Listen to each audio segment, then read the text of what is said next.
24 సీట్లు తీసుకొని అంటే ఈ చేతగాని దబ్దమ్మ మాటలు కూడా వినాలా ఈ రాష్ట్ర ప్రజలు. అలాగే ఈరోజు ఈ పిల్ల బచ్చాగాడు రాజకీయ జోకర్ లోకేష్ గారు మాట్లాడుతున్నాడు. ఒక బురద పంది లోకేష్ గారి కోసం తాపత్రయం అంతా చంద్రబాబు నాయుడు, అంతేగాని ఈ రాష్ట్ర ప్రజల కోసం ఆలోచించే పరిస్థితులు చంద్రబాబు నాయుడు. ఒక ప్రత్యేక ప్యాకేజ్ ఇస్తారు ఎవరంటే పవన్ కళ్యాణ్. రాష్ట్రంలో 16%, 15.70% ఉన్న కాపు సోదరుల్ని వచించడానికే బయలుదేరినటువంటి వాళ్ళని మోసం చేస్తూ బయలుదేరినటువంటి పవన్ కళ్యాణ్ని నమ్మే పరిస్థితి అయితే లేదు. ఈరోజు కొత్త కాదు పవన్ కళ్యాణ్ జగన్మోహన్ రెడ్డి గారిని తిట్టడం. ప్రతిరోజు ఒక అసూయ పడుతూనే ఉంటాడు. జీవితంలో ఎప్పటికీ ఎమ్మెల్యే కానటువంటి వ్యక్తి పవన్ కళ్యాణ్ గురించి ఈరోజు మనం కొత్తగా మాట్లాడుకునేది అవసరం లేదు. ఎవరండి ఈరోజు ఒక పార్టీ స్థాపించి ప్రభుత్వం దాన్ని అధికారంలో తీసుకొచ్చి ప్రభుత్వాన్ని స్థాపించి ప్రభుత్వం రాగానే ప్రజలకు మంచి చేయాలనుకుంటాడు, ఇంకొక పార్టీకి సపోర్ట్ చేసేది ఏంటండి? 24 సీట్లు తీసుకొని అంటే ఈ చేతగాని దబ్దమ్మ మాటలు కూడా వినాలా ఈ రాష్ట్ర ప్రజలు? ఎవ్వరు కూడా వినే పరిస్థితి లేదు. ఇది పాత రోజులు కాదండి, సోషల్ మీడియా రోజులు ఇవన్నీ.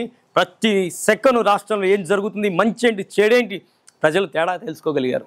ఎవ్వరు భయపడాల్సిన అవసరం లేదు. జగన్మోహన్ రెడ్డి గారు మళ్ళీ అధికారంలోకి వస్తారు. ఈ రాష్ట్ర ప్రజలకు మంచిది అయితే జరుగుతుంది.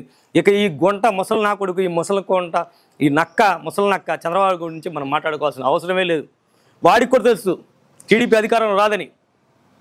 ఎక్కడ జూనియర్ ఎన్టీఆర్ తెలుగుదేశం పార్టీని తన చేతుల్లో లాక్కుంటాడనే భయంతో ఒక బురద పంది లోకేష్ గారి కోసం తాపత్రయం అంతా చంద్రబాబు నాయుడు, అంతేగాని ఈ రాష్ట్ర ప్రజల కోసం ఆలోచించే పరిస్థితులు చంద్రబాబు నాయుడు. అలాగే ఈరోజు ఈ పిల్ల బచ్చాగాడు రాజకీయ జోకర్ లోకేష్ గారు మాట్లాడుతున్నాడు. అసలు రాజకీయాల్లో వాడికి ఏం తెలుసు? వాడు అయ్యే అవినీతికి సంపాదించిన 1000 కోట్లు ఉన్నాయి కాబట్టి వాడు మాట్లాడుతున్నాడు. ఈరోజు మంగళగిరి నుంచి పోటీ చేస్తాడు. నువ్వు మంగళగిరి కాదురా సుంటా, నువ్వు ఎక్కడి నుంచి పోటీ చేసినా నువ్వైతే ఎమ్మెల్యే కాదు కదా, అసెంబ్లీ గేటు కూడా తాకలేవురా నువ్వు అని చెప్తున్నావు. నిన్న అసెంబ్లీ గేటు తాకనే ఉంది ఈ రాష్ట్రంలో ఉన్న బీసీలే నిన్ను ఎమ్మెల్యే కూడా గెలవనివ్వరు. ఈరోజు మా బీసీ ఎమ్మెల్యే క్యాండిడేట్ గంజి చిరంజీవి గారిని మేము గెలిపించుకుంటామని చెప్తున్నాను.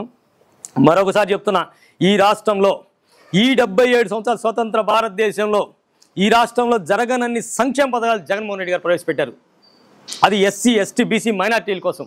నా ఎస్సీ, నా ఎస్టీ, నా బీసీ, నా మైనార్టీలు అని చెప్పి జగన్మోహన్ రెడ్డి గారు అనేకమైన సంక్షేమ పథకాలు 1000 కోట్లు, లక్షల కోట్లతో ప్రవేశపెట్టారు. మరొకసారి ఈ రాష్ట్రంలో ఉన్న 56% బీసీలకి అయితే చెప్తున్నాను.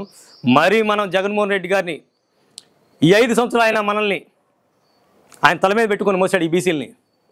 ఈరోజు 2024 ఎన్నికల్లో మనం జగన్మోహన్ రెడ్డి గారిని గుండెల్లో పెట్టుకుని 175కి 170 స్థానాలు గెలిపించాలని చెప్పి ఈ రాష్ట్రంలో ప్రతి ఒక్క బీసీని అయితే నేనైతే వేడుకుంటున్నాను.